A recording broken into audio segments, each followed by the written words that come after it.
Hello ನಮಸ್ತೆ. ಇದು Morarji ಸಂಬಂಧಪಟ್ಟಂದು questions ಐತೆ ನೋಡ್ರಿ. ಎಕ್ಸಾಮ್ ಸಮೀಪ ಬಂದಿದ್ದಕ್ಕೆ ಮುರಾರ್ಜಿಗೆ ಸಂಬಂಧಪಟ್ಟದ್ದು ಹೇಳತೈತಿ. ಅದು ಒಂದೇದೈತೆ ನೋಡ್ರಿ. ಜೀವವಿರುವ ವಸ್ತುವಿಗೆ ಡ್ಯಾಶ್ ಎನ್ನುವರು. ಜೀವವಿರುವ ವಸ್ತುಗಳಿಗೆ ಏನಂತ ಕರೀತಾರೆ? ಜೈವಿಕ ಅಥವಾ ಸಜೀವಿ ಅಂತ ಕರೀತಾರೆ. ಜೀವವಿಲ್ಲದ ವಸ್ತುಗಳಿಗೆ ಡ್ಯಾಶ್ ಎನ್ನುವರು. ಅಜೈವಿಕ ಮತ್ತು ನಿರ್ಜೀವಿ. ಜೀವಿಗಳು ಡ್ಯಾಶ್ಗಳಿಂದಾಗಿವೆ. ಜೀವಿಗಳು ಎದರಿಂದಾಗ್ಯವು? ಜೀವಕೋಶಗಳಿಂದ ಆಗಿವೆ. ಜೀವಿಗಳು ಉಸಿರಾಡುವಾಗ ಡ್ಯಾಶ್ ಅನಿಲ ತೆಗೆದುಕೊಳ್ಳುತ್ತವೆ. ಆಮ್ಲಜನಕವನ್ನು ತಗೋತಾವೆ. ಜೀವಿಗಳು ಇಂಗಾಲದ ಡೈಆಕ್ಸೈಡನ್ನು ಬಿಡ್ತಾವೆ. ಜೀವಿಗಳು ಉಸಿರಾಡುವಾಗ ಡ್ಯಾಶ್ ಅನಿಲವನ್ನು ತೆಗೆದುಕೊಳ್ಳುತ್ತವೆ. ಆಮ್ಲಜನಕ ತೆಗೆದುಕೊಳ್ಳುತ್ತವೆ. ಜೀವಿಗಳು ಉಸಿರಾಡುವಾಗ ಡ್ಯಾಶ್ ಹೊರಹಾಕುತ್ತವೆ. ಇಂಗಾಲದ ಡೈಆಕ್ಸೈಡ್ ಅಥವಾ ಕಾರ್ಬನ್ ಡೈಆಕ್ಸೈಡ್. ಸಸ್ಯಗಳು ಎಲೆಗಳ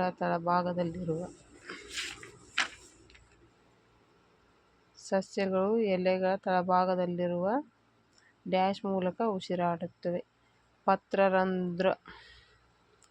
ಪತ್ರರಂಧ್ರಗಳ ಮೂಲಕ ಉಸಿರಾಡುತ್ತವೆ. ಜೀವಿಗಳು ಶಕ್ತಿಯನ್ನು ಡ್ಯಾಶ್ ಮೂಲಕ ಪಡೆಯುತ್ತವೆ. ಜೀವಿಗಳು ಶಕ್ತಿಯನ್ನು ಆಹಾರದ ಮೂಲಕ ಪಡೆಯುತ್ತವೆ. ಸಸ್ಯಗಳು ಸ್ವಪೋಷಕಾಂಶಗಳು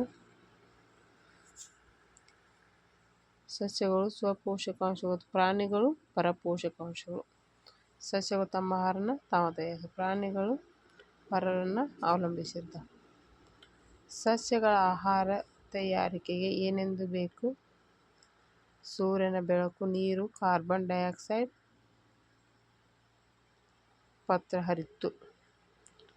ಸಸ್ಯಗಳ ಆಹಾರ ತಯಾರಿಕೆಗೆ ಏನು ಬೇಕು? ಸೂರ್ಯನ ಬೆಳಕು, ನೀರು, ಕಾರ್ಬನ್ ಡೈಆಕ್ಸೈಡ್ ಮತ್ತು ಪತ್ರಹರಿತ್ತು. ಸಸ್ಯಗಳು ಸೂರ್ಯನ ಬೆಳಕನ್ನು ಉಪಯೋಗಿಸಿಕೊಂಡು ತಮ್ಮ ಆಹಾರ ತಯಾರಿಸುವ ಕ್ರಿಯೆಗೆ ದ್ಯುತಿಸಂಶ್ಲೇಷಣ ಕ್ರಿಯೆ ಅಂತ ಕರೀತಾರೆ. ದ್ಯುತಿಸಂಶ್ಲೇಷಣ ಕ್ರಿಯೆ ಎಂದರೇನಂತ ಕೇಳ್ತಾರೆ. ಸಸ್ಯಗಳು ಸೂರ್ಯನ ಬೆಳಕನ್ನು ಉಪಯೋಗಿಸಿಕೊಂಡು ತಮ್ಮ ಆಹಾರ ತಯಾರಿಸುವ ಕ್ರಿಯೆಗೆ ದ್ಯುತಿಸಂಶ್ಲೇಷಣ ಕ್ರಿಯೆ ಎಂದು ಕರೆಯುವರು. ಕೀಟಹಾರಿ ಸಸ್ಯಗಳಿಗೆ ಉದಾಹರಣೆ ಡ್ರಾಸೆರಾ, ನೆಫೆಂಥಿಸ್,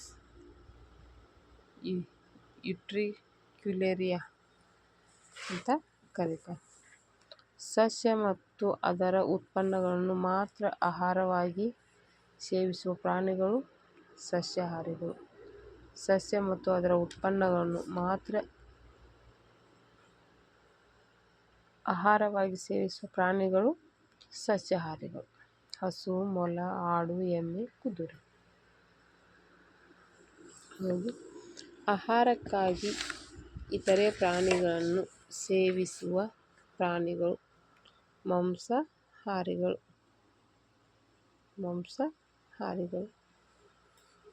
ಸಸ್ಯ ಮತ್ತು ಪ್ರಾಣಿಗಳೆರಡನ್ನೂ ಆಹಾರವಾಗಿ ಸೇವಿಸುವ ಪ್ರಾಣಿಗಳು ಮಿಶ್ರಾಹಾರಿಗಳು. ಜೀವಿಯು ತನ್ನನ್ನೇ ಹೋಲುವ ಮರಿಜೀವಿಗೆ ಜನ್ಮ ಕೊಡುವುದನ್ನು ಸಂತಾನೋತ್ಪತ್ತಿ ಅಂತ ಕರೀತಾರೆ. ಇವಿಷ್ಟು 15 ಕ್ವಶನ್ಸ್ ಅದು. ಇದು ಮುರಾರ್ಜಿಗೆ ಸಂಬಂಧಪಟ್ಟದ್ದು. ಮುರಾರ್ಜಿ ಸೈನಿಕ ಎಕ್ಸಾಮ್ಗೆ ಸಂಬಂಧಪಟ್ಟದ್ದು. ಲೈಕ್ ಮಾಡಿ, ಶೇರ್ ಮಾಡಿ, ಕಮೆಂಟ್ ಮೂಲಕ ತಿಳಿಸಿ. Thank you.